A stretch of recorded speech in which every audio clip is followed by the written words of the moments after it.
शजर इस्लाम की आबियारी अपने गरम गरम लहू से करने वालों, अय्याम माजिया में कुरान बर्पा करने वालों, कैसरो किसरा की बुलंदो बाला फसीलों पर अपनी फलाह व ज़फ़र के झंडों को नस्ब करने वालों,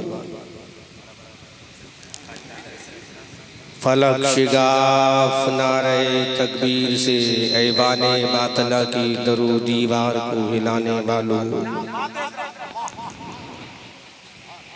मेरी मिल्लत के नौजवानों, प्यारे बुजुर्गों, दोस्तों, हम नशियों, हम जली साथियों,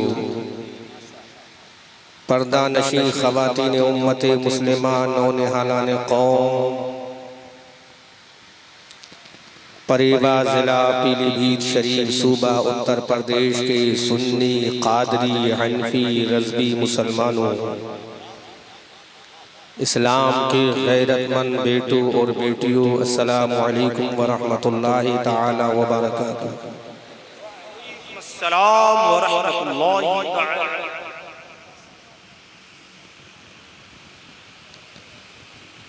फर्स्ट ऑफ ऑल मैं मुबारकबाद पेश करता हूँ अराकीन कॉन्फ्रेंस को,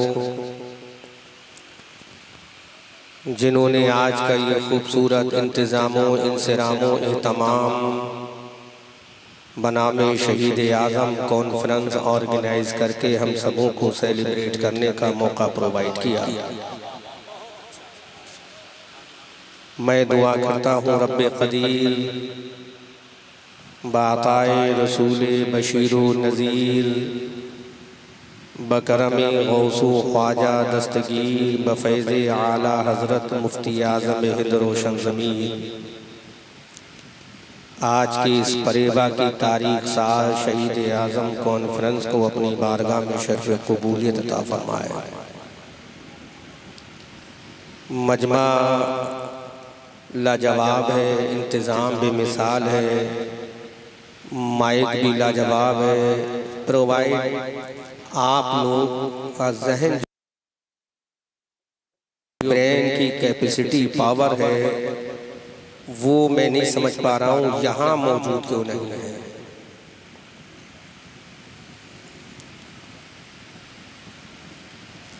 ब्रेन की कैचिंग पावर को थोड़ी देर के लिए यहाँ रख लें और उसके बाद जो आपका मन चाहे वो करें।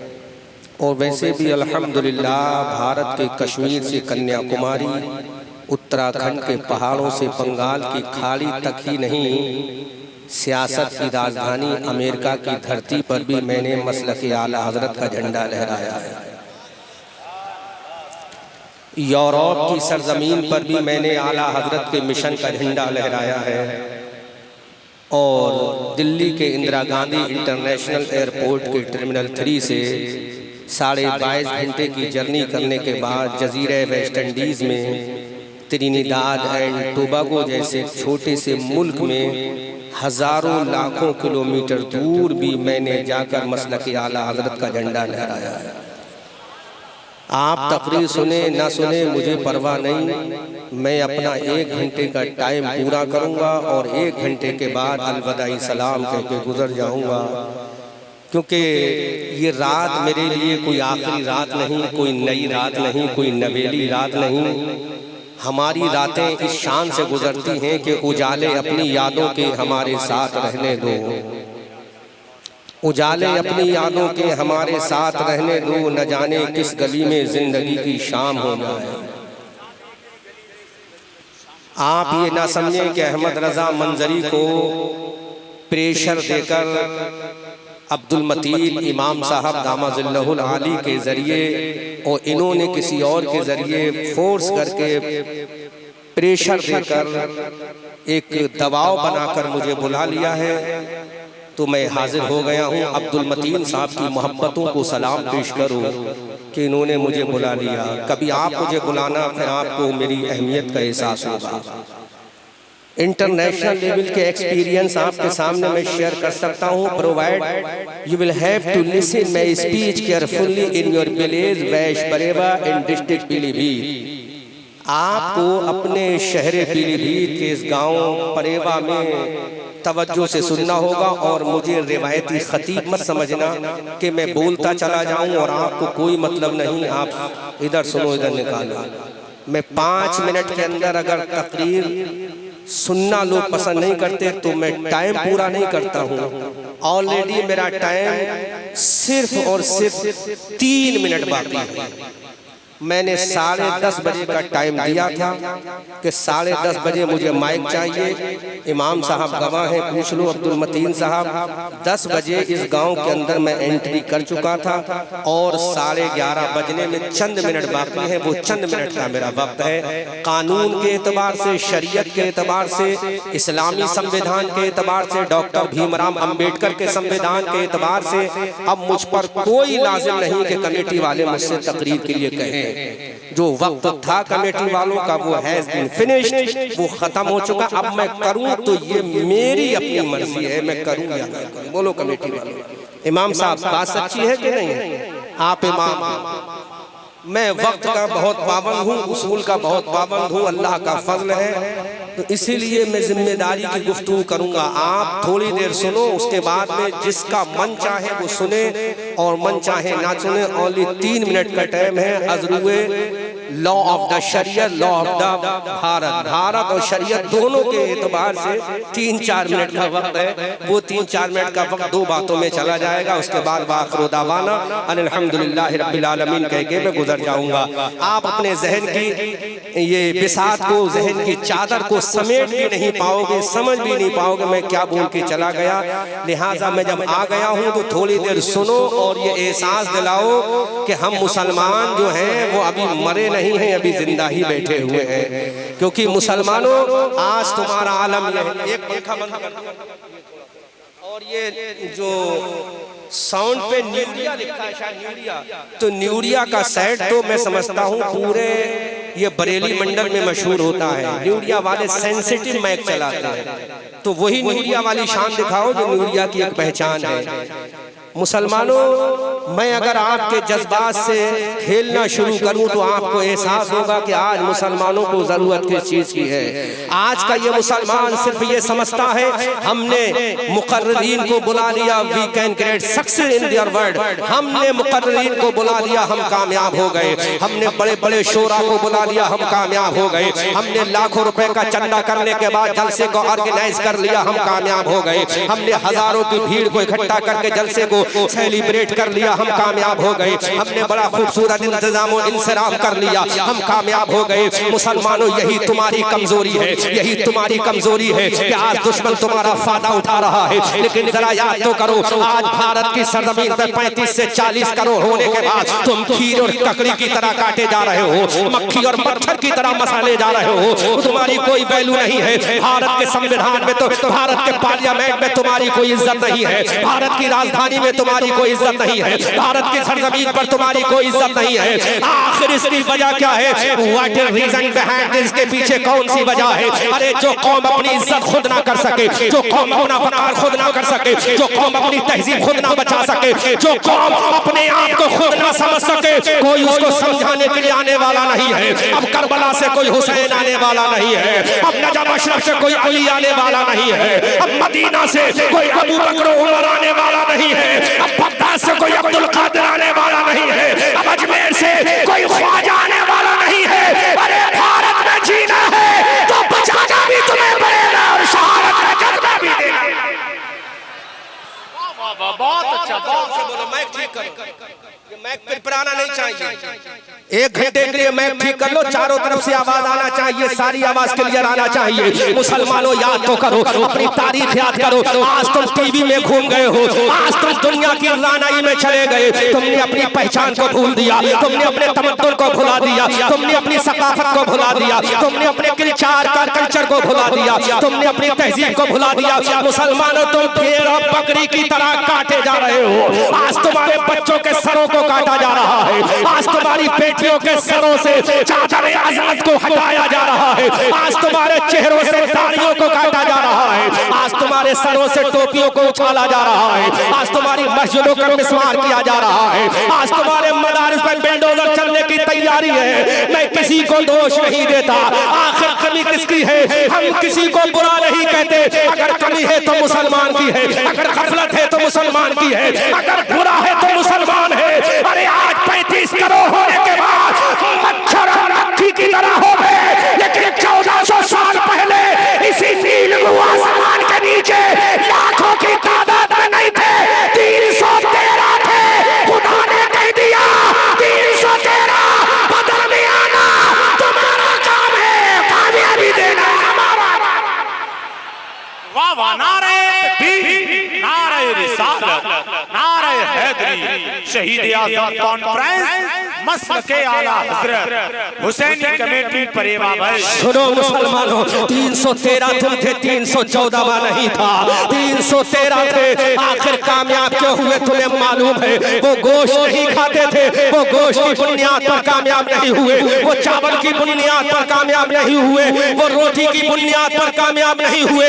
और बता दूं मुसलमानों, अगर मेरी तकरीर करनी पड़े तो माफ करना, लेकिन तुम्हारा आईना दिखा कर जा रहा हूँ, तुम्हारी औकात दिखा कर जा रहा हूँ। आज तुम फख्र कर रहे हो हम अंसारी है, आज तुम्हें घमंड है हम पठान है, आज तुम्हें घमंड है हम राई है, आज तुम्हें घमंड है हम अशरफी है, आज तुम्हें घमंड है हम रज़वी है, आज तुम्हें घमंड है हम खुले सिलसिले वाले हैं। अरे कल के मुसलमानों को अपनी बिरादरी पे घमंड नहीं था, कल के मुसलमानों को नबी की गुलामी पे घमंड था। अगर दिल तुम्हारा इजाजत दे तब तकरीर सुनना। शहादत का किस्सा तो कभी भी सुन लोगे यूट्यूब पर, हजारों तकरीरें मेरी पड़ी है, सुन लेना। मुसलमानों वो नबी के गुलाम थे, वो मुस्तफा के चाहने वाले थे, वो मुस्तफा के आशिक थे, वो मुस्तफा के दीवाने थे, वो मुस्तफा के मत वाले थे। आमना के लाल ने कहा था you will have to break down in front of Allah, Allah के सामने झुकना पड़ेगा। तो सहाबा ने कहा था आका झुकाने का ऑर्डर देना आपका काम है, और रब की बारगाह में झुक जाना हमारा काम। बहुत अच्छा भाई हज़रत, जिंदाबाद जिंदाबाद, वाह वाह, माशाअल्लाह माशाअल्लाह। अशार सुनते रहना, मैं किसी का मुखालिफ नहीं हूँ, ना मैं शोरा का मुखालिफ हूँ, ना मैं खुतबा का मुखालिफ हूँ। अगर मैं मुखालिफत कर रहा हूँ तो तुम्हारी कर रहा हूँ, अगर आईना दिखा रहा हूँ तो तुम्हें दिखा रहा हूँ, अगर औकात दिखा रहा हूँ तुम्हें दिखा रहा हूँ। मुसलमानों, आज तुम्हारी औकात क्या है मैं तुमसे सवाल कर रहा हूँ, आज तुम्हारी पहचान क्या है मैं तुमसे सवाल कर रहा हूँ, आज तुम्हारी अजमत क्या है मैं तुमसे सवाल कर रहा हूँ, आज तुम्हारा तकद्दुस क्या है मैं तुमसे सवाल कर रहा हूँ। आज तुम्हें तौफीक नहीं है कि फजर की नमाज पढ़ लो, तुम्हें तौफीक नहीं है कि ज़ुहर में अल्लाह के सामने झुक जाओ, तुम्हें तौफीक नहीं है मगरिब और इशा में अल्लाह के सामने झुक जाओ।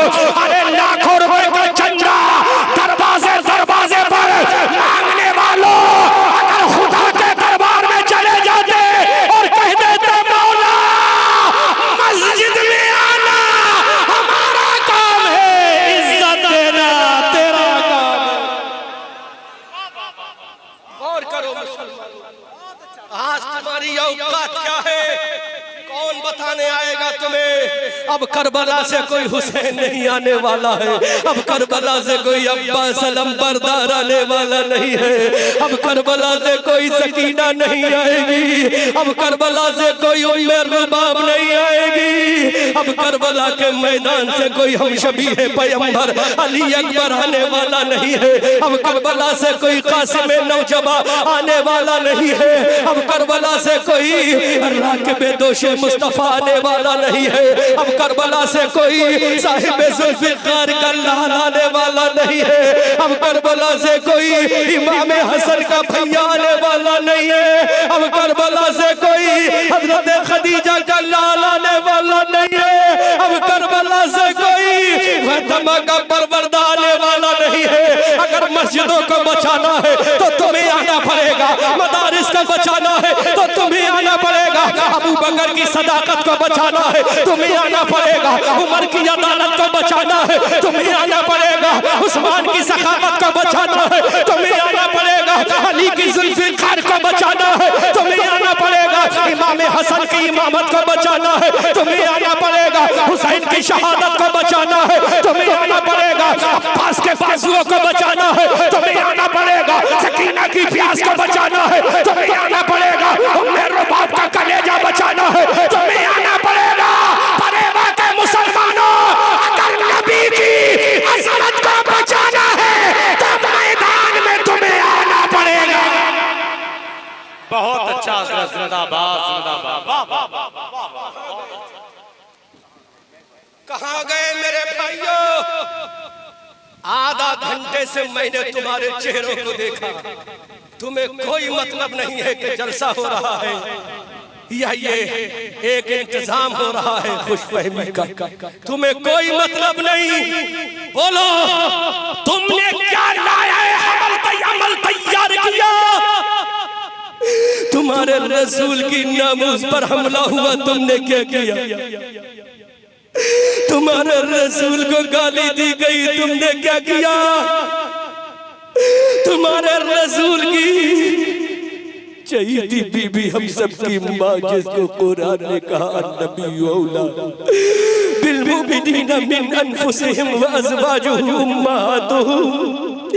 उम्माहातुहुम का ताज जिस आयशा के सर पे अल्लाह ने पहना दिया, उस आयशा के पाक दामन पे हमला हुआ, तुमने क्या किया? सैयदा खदीजा की अजमत को उछाला गया, तुमने क्या किया? मेरे रसूल की नामूस को उछाला गया। बहश परेवा के मुसलमानों, तुमने क्या किया? रसूल की रिसालत को ललकारा गया, तुमने क्या किया? मेरे रसूल की अजमत पे हमला हुआ, तुमने क्या किया? लेकिन वो नबी का नवासा था जिसने नाना के कांधों पर बैठकर कहा था,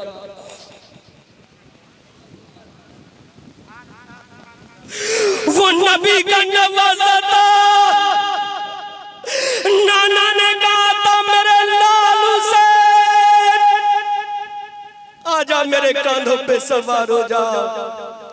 कमेटी वालों, अगर इश्क की इजाजत दे, यहाँ नजराना देने मत आना, तुम्हें खुदा का वास्ता है। मुझे इनाम का लालच नहीं। अगर आज तुम्हें इनाम देना है तो दिल के अंदर वो जज्बा पैदा कर लो जो जज्बा इमाम हुसैन।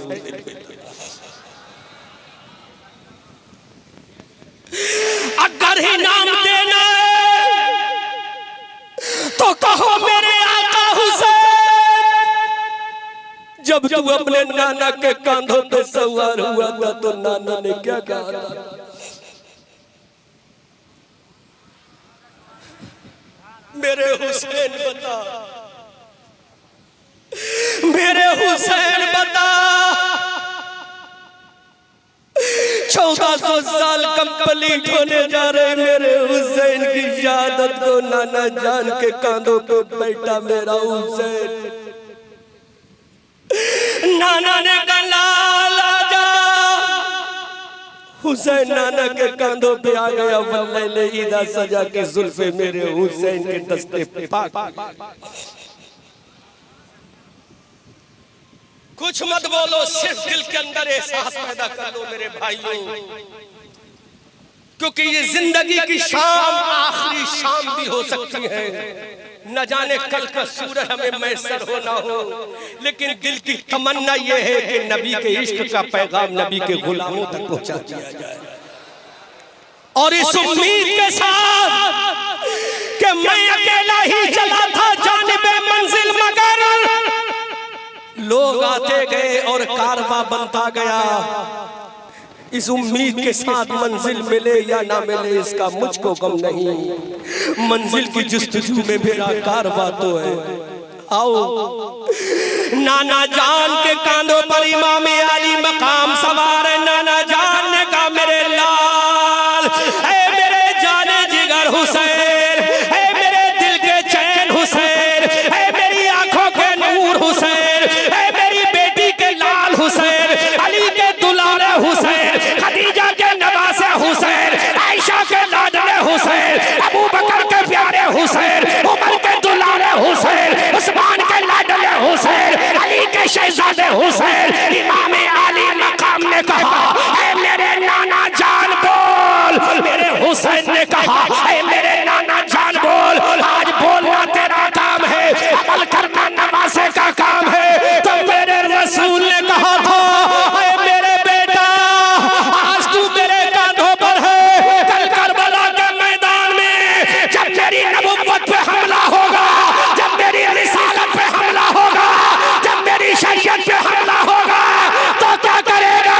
इमाम अली मकाम ने कहा, फातिमा के शहजादे ने कहा, अली के लाडले ने कहा, नबी के नवासे ने कहा, ऐ मेरे नाना, अगर करबला के मैदान में तेरी रिसालत पर हमला होगा, तेरी नबुव्वत पर हमला होगा, तेरे मौजिज़ात पर हमला होगा, तेरे कुरान पे हमला होगा, तेरी शरीयत पे हमला होगा, तेरी नमाजों पे हमला होगा, तेरे मजहब पे हमला होगा, अब्बास अलम बरदार के बाजू कटा दूंगा, सकीना को प्यास से तड़पा दूंगा, उम्मे रुबाब का कलेजा छल्ली होता हुआ देख लूंगा। मेरे नबी ने कहा, अगर मेरी नबुव्वत पे हमला फिर भी हुआ, पूरा मजमा साथ देना। तो हुसैन ने कहा, 6 महीने का अली असगर कटाकर अपनी गर्दन कटा लूंगा, तेरी नबुव्वत को बचा लूंगा। नारे तकबीर, नारे रिसालत, नारे हैदरी। शहीद आज़म कॉन्फ्रेंस मसलके आला हजरत हुसैनी कमेटी परेवावैश।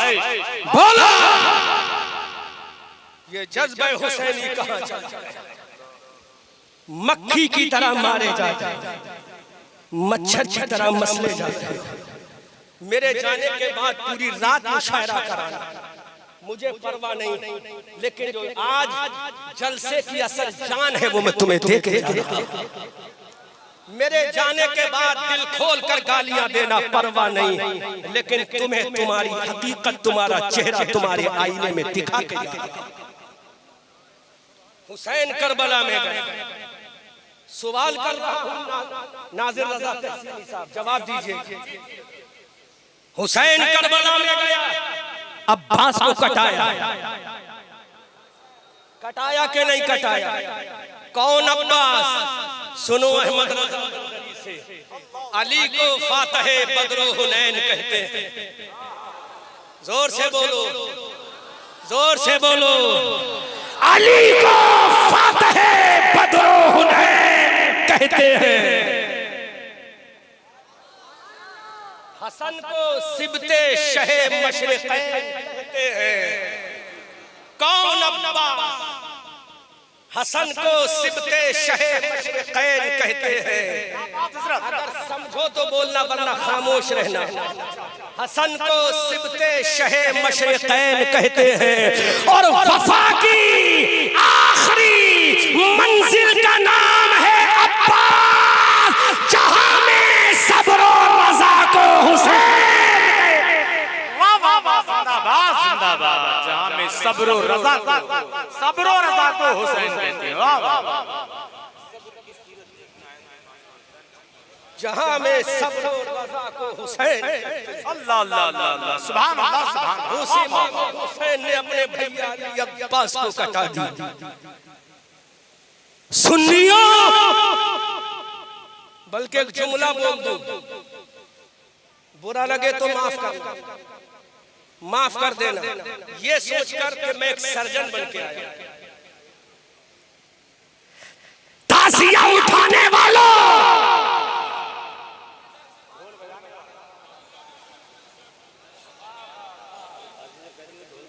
जिम्मेदार मैं हूं, मैं बोल रहा हूं, जिम्मेदार मैं हूं। मेरा नंबर यूट्यूब से निकाल कर मुझसे क्रॉस क्वेश्चन करना। तासिया उठाने वालों और ढोल बजाने वालों,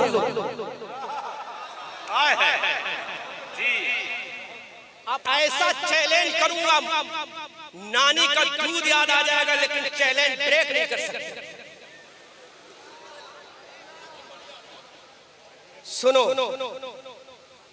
ढोल और ताजिया उठाने बजाने वालों, पता 10 मुहर्रम की तारीख को इमाम अली मकाम का बेटा अली अकबर का पैरों को फरमाशे के साथ में करबला के मैदान में तशरीफ फरमा था। हजरत सकीना जहाँ बलब थी, उम्मे रुबाब का कलेजा छल्ली हो गया था, शहरबानों का कलेजा तड़प रहा था। कासिम की लाश मैदान करबला में है, उम्मे रुबाब के बेटे करबला में कटे हैं। हजरत औनो मोहम्मद का लाशा करबला में है, हजरत अली असगर का लाशा करबला में है।